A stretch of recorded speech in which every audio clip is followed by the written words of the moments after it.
Alright guys, welcome back to part 4 of the How to Make a VR Game series. Thank you all so much for your support so far. Feel free to join our Discord if you have any questions or you want to talk about related topics with us. In the last episode we set up our realistic looking hands, animated them and wrote our first scripts. This time we will cover how to grab objects. We also want to create a fun little demo with you guys. We will show how to shoot guns, so activate objects, and also how to hit targets. As always, you can find all resources in the description and let's get started. First we go to our hands and all we have to do here is add a component from the XR Interaction Toolkit. Namely, it's the XR Direct Interactor. Secondly, we need a sphere collider. We set the collider to isTrigger. This basically will allow us to grab the object that collides with this collider. We want to reduce its size, otherwise we will grab objects that are far away.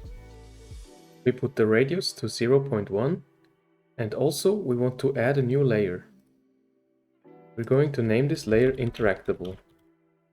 This interactable layer we're going to assign to our interactable objects later. We see on our hand that we also have to add a layer here. We want to only grab layers that are interactables. We have to add another layer here as well. Make sure that you give it the same name. And let's do the same thing for the other hand as well.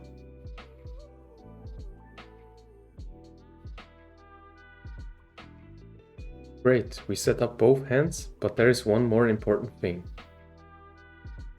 We need to set the body to another layer as well. We do this because sometimes it can create weird bugs when our body is colliding with an object that we grabbed, especially if we are holding an object and are moving at the same time. Therefore, go to Layer again and create a new layer body.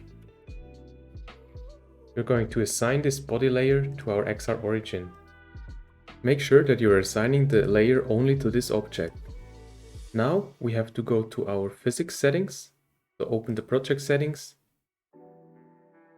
go to physics, and then we want to uncheck this box between body and the interactable. Great, and that's all we have to do.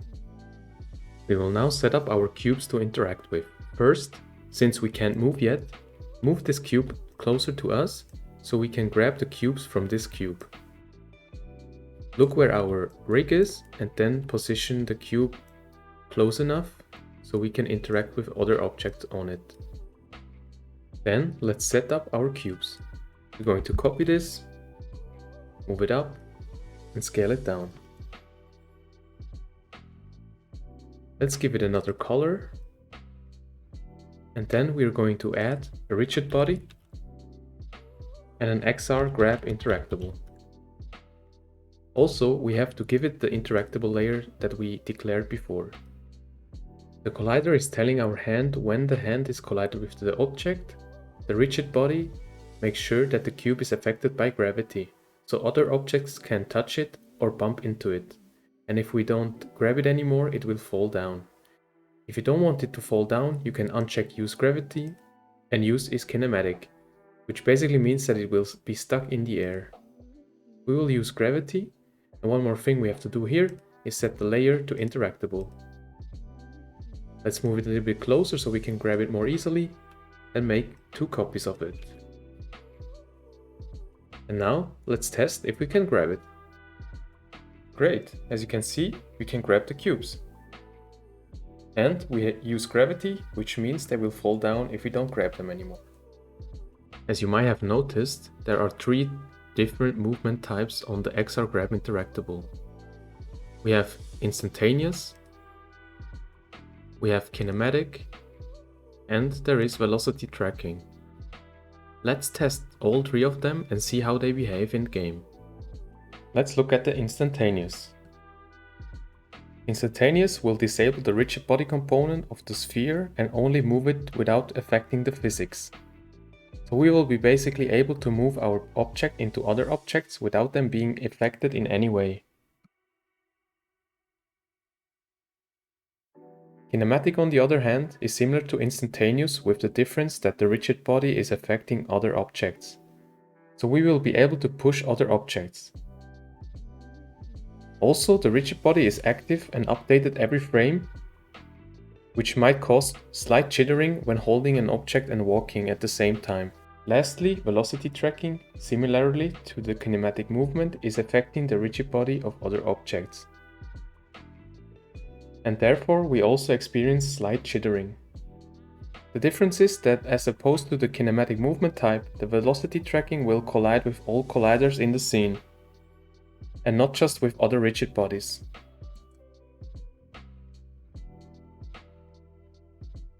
Now, let me show you some more settings. For example, on the XR Direct Interactor itself, we can hide our hands when we grab an object. It will just disable our hands on grabbing and enable it on release again. Also, we can play some audio if we select or hover over an object, and do the same for haptic feedback, which means our controller will slightly vibrate. If we choose this one, we can choose the intensity of the vibration and its duration. You can test this for yourself since I cannot show it through the video. A benefit of hiding your hands is that we don't have to care about the position of our hands, because getting the position of our hands right is really difficult depending on the objects, for example for tools. For setting the hand position, there is something called the attach transform. The attach transform can be set on each object individually to give every object its perfect position for the hands. I'm going to show you how to set the attach transform on a gun, and we will be making a fun little demo where we shoot targets with a gun.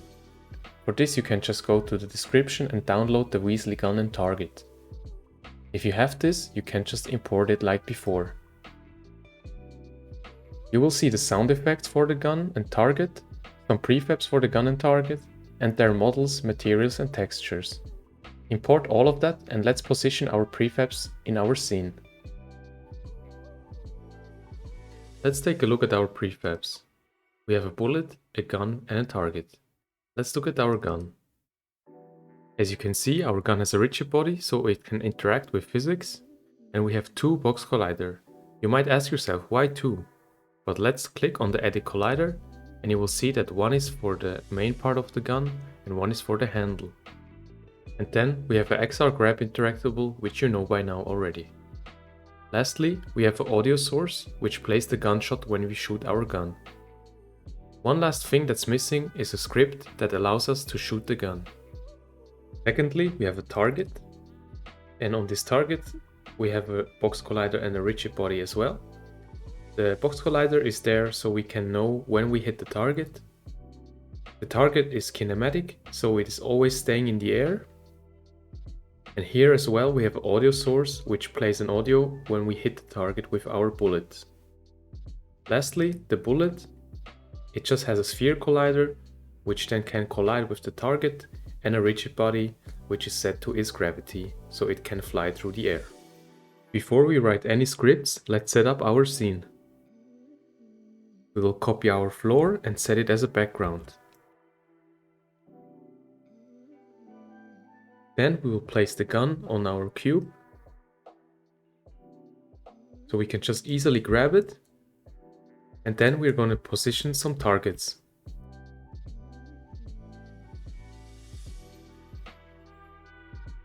As you can already see from the material of the target, it is emitting some light, but we can make it look even better.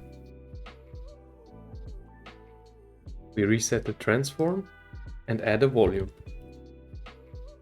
We add a new profile, add an override which is called bloom. We enable the threshold and intensity, set the intensity up to 1, and we can see that the bloom effect is in effect now. You can change this value however you like it. Let's put it on 2. To test this, make sure that you set the correct layer on your gun and also on the XR grab interactable of the gun.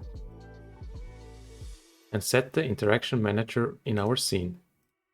Alright, now we're ready to test. As you can see, we can grab the gun, but what is missing now is our attach transform. Let me show you how to add this. To add an attach transform, just make a child on your prefab and call it attach transform. All you have to do is set the right position, and then you can attach this attach transform to your gun. Alright, that looks much better. A little bit back, and that's perfect. The way we can do that is just setting it in the game mode. So let's go to the attach transform.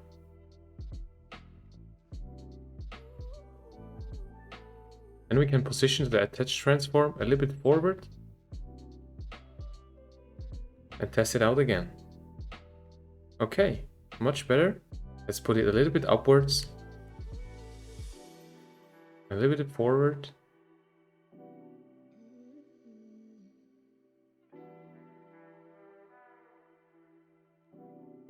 If we are happy with the position, we can just copy the transform,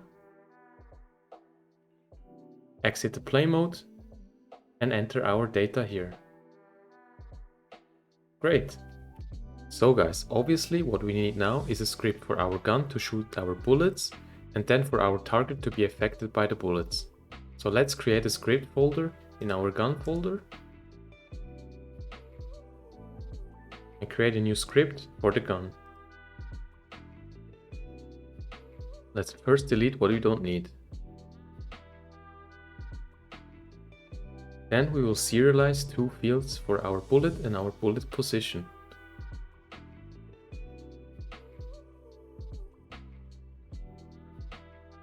We are serializing fields so that we can have our variables private but still access them in the inspector.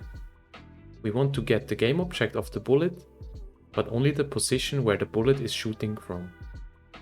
So this bullet position will be the tip of our gun. Let's now add a serialized field for our shoot delay, because we want to add a delay to our gun so that we cannot shoot like a machine gun.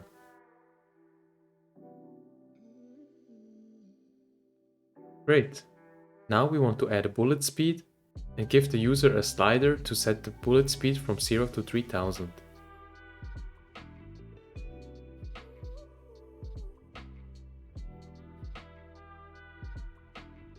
Next, we reference our audio source so we can play an audio when we shoot our gun.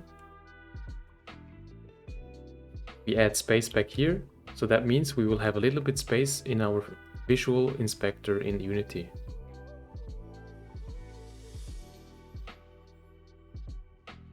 Next, we want a variable to know when was our last shot taken, so we can calculate the time between the last shot and the next shot. For this, we just take a private float, last shot. Great. We now have all our variables. Let's create our shoot method. First, we will add some logic to know when was our last shot and when can we shoot again. For this, we make an if statement and we compare it to time.time.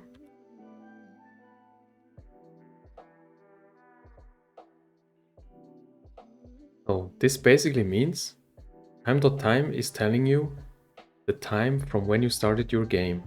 Last shot is telling you the time since your last shot. When we start our game, our last shot is 0 because we didn't take a shot yet. If we take the first shot at second 3, time.time will be 3 and last shot will be 0, so it is smaller than time.time, so we continue in the method. If last shot is bigger than time.time, we return and hinder our user to shoot. So now you're asking yourself, how can last shot be bigger than time.time if time.time is the time since we started our game? Well, we set last shot to time.time plus the shoot delay. So if we have a shoot delay of 0.2 seconds, we will have the time.time of 3 seconds plus the shoot delay of 0.2 seconds, which gives us 3.2 seconds. Now, let's say we want to shoot right away. So time.time was 3 seconds, right? What if we want to shoot right away at 3.1 seconds? Well, our time.time plus shoot delay of 0.2 seconds will be 3.2. So 3.2 is bigger than 3.1. So this will prevent the user of shooting right away again. If we are in the time frame, we can then continue and we make a new method of gunshot audio. We can then call this method from up here as soon as we passed through this if statement. Now, in this method, we could just play the audio source that we referenced above, just like this. But if you have ever shot a gun, you know that not every bullet is sounding the same. Depending on the speed and the angle of your bullet coming out of the barrel, the pitch of the sound of the bullet can vary. So therefore, we are creating a random variable, and you can set any range you want here. We are then applying this random number to the pitch of the sound. So we have a slightly different pitch every time we shoot the gun. Great, we are now still missing our bullet. So we create a local variable, bullet prefab, and we instantiate our bullet prefab here. So we give the variable bullet from the private game object up there, and we set the bullet position, so the tip of our gun. This is telling the bullet where it should be spawned, in which position and which rotation. Then we are adding a local variable for the bullet rigid body. We get a reference to the bullet prefab from before and get its rigid body. We get this rigid body so we can apply force. Now we have to declare the direction in which the bullet is flying. Get the bullet prefab and its transform, and we want that the bullet is flying straight forward. Now we apply force to the bullet rigid body, and the force consists of the direction the bullet is flying and the speed that we set in the inspector later. Lastly, so that we don't have too many bullets in our scene, we will destroy them after 5 seconds of flying. And that's it. Let's go back to Unity and create our last script for today for the target.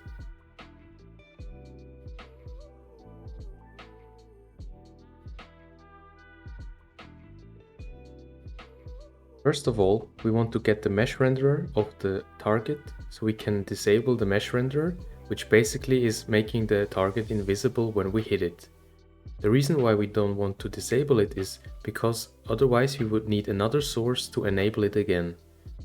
In this way, we can just enable and disable the renderer on the target itself and don't need another system.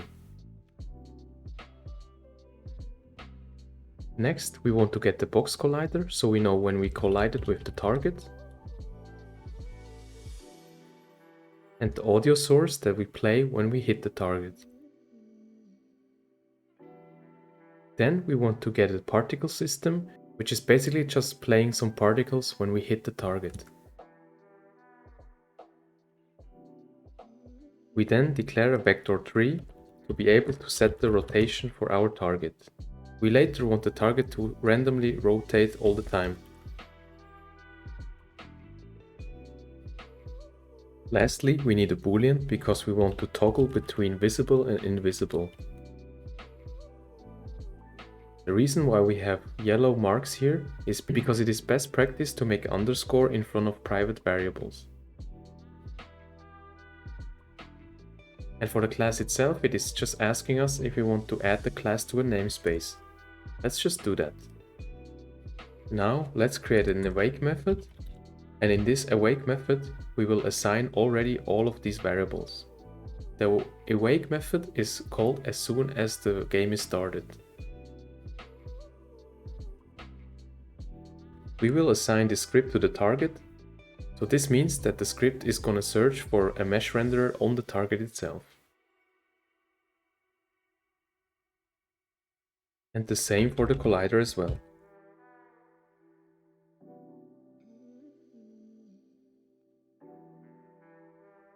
Because the particle is a child of the target, we get the component in children. Lastly, let's assign a random rotation to our random rotation variable. Since it's a vector tree, we make a new vector tree and assign a value for XYZ. Since we want to randomly rotate, we're going to assign random ranges for all the 3 axes. Alright guys, let's implement our rotation right away. It is best practice that you make different methods for different functionalities. We will call another method from our update method, which is called rotate. So we're gonna call this rotate method from update. And as we know from last time, if we have only one line, we can write it just like that. And the same thing goes here, because we will just set our transform of our game object and rotate it around with the given values that we decided above. Next, we're going to decide what happens if our bullet collides with the target. Unity has already an onCollisionEnter method. If our target is not disabled and the object that we collided with is a bullet, we want to call this method. So if it's not disabled and the other game object has the tag of bullet, we can then continue. We will destroy the other game object, which is the bullet, and then we are going to call our toggle method. This toggle method will disable our target when we hit it with a bullet and toggle it again after 3 seconds to enable it again.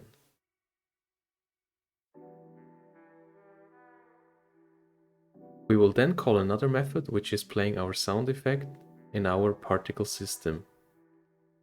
We will call it target destroy effect. We will call both from this method.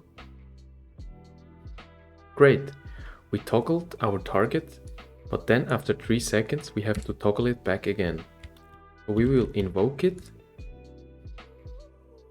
type in the name of our method, which is toggle target, and give the time of 3 seconds. In the toggle target, we want to disable the mesh renderer and the box collider.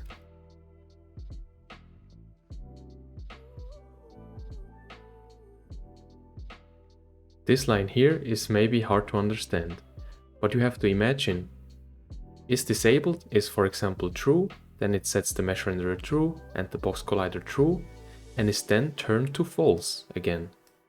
This exclamation mark means false or not. If is disabled is false, we are setting the mesh renderer to false and the box collider to false, and then the boolean is getting set to true again. The exclamation mark is basically setting the boolean to the opposite that it comes into this method. Lastly, when we hit the target, we want to play the audio and the particle system. Like before, we make a random variable because we want to set a random pitch when we hit the target. We then play the audio source and we play the particle system. And that's it, guys. Let's go back to Unity. Alright guys, all we have to do now is applying our scripts to our prefabs and then we're done. So let's apply gunshot to our gun. We need to assign the bullet prefab.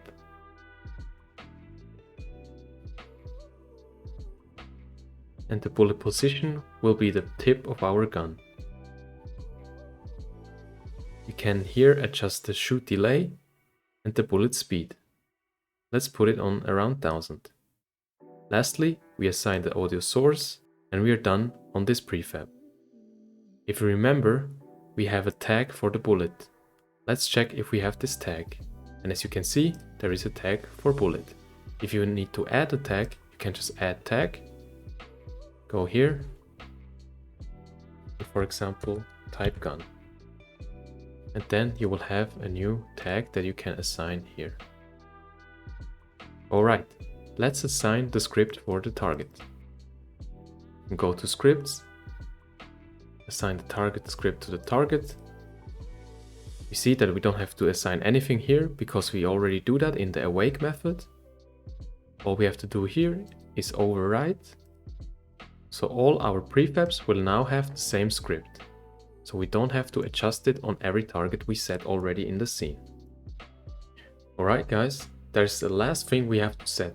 You may wonder, where are we actually calling our shoot method? Well, on the XR Interaction Toolkit components, we have events. Let me show you how to call methods from these events. If you open interactable events, we have many events that you can trigger at different times. If you hover over an object, if you grab an object, or if you activate an object. To shoot the gun, we want to activate the gun. So we are going to call our method right here on activated. We're just dragging our script on here and look for our gunshot script. We then look for our method in the gunshot script, which is shoot. Great! Now everything is set up and we can finally test our application. Alright guys, let's grab our gun. And it works pretty well. We can change our hands and shoot from the other hand. Alright guys, and that's it for today. In the next video we are going to look at how to move around and move up and down stairs and slopes. Thank you so much for standing all the way until the end, and please consider subscribing to our channel and leaving us a like. Like always, if you would like to get the full source code to our project, feel free to subscribe to our Patreon and get exclusive access to our GitHub and to our Discord channel. Thanks for watching and see you next time.